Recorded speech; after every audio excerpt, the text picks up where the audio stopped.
La première longueur, pour moi, elle reflète vraiment toute la voie. Au Baudard, t'as tes piolets, tu mets tes chaussons, t'as tes grosses pas loin, t'as les crampons pas loin, t'as des friennes. Tout l'alpinisme, il est là, dans 30 mètres de grimpe, tu fais tout quoi. Super.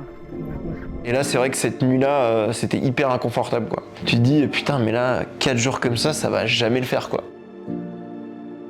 J2, moi je dirais le début de l'inconnu.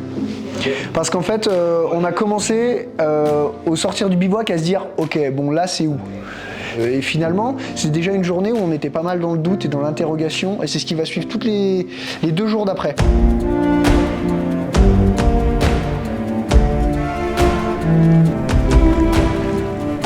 Là, on se retrouve devant ça et on se dit ah là, il y a 2 speeds dans cette histoire, il va falloir les trouver quoi.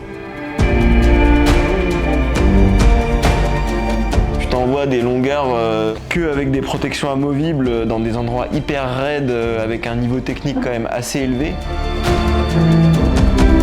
Ça va, si? Et finalement, en te mettant à fond dans ton cocon et en réfléchissant bien, bah, tu arrives à trouver une pseudo-ligne de faiblesse dans ces toits et tout. Et là, on se trompe, on tire trop à droite et on se retrouve sur l'éperon classique de la Walker. Pourquoi on se rend compte de ça? C'est que d'un coup, il y a du matos partout. Et là, on va pas se mentir à nous-mêmes. Là, les gars, c'est la Walker, c'est pas la voie, quoi.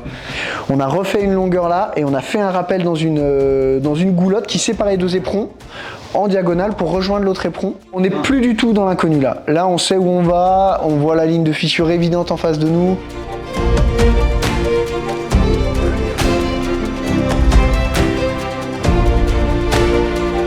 J5, on se réveille de notre super bivouac. Et après, du coup, on fait moitié remontée sur corde, moitié libre pour derrière.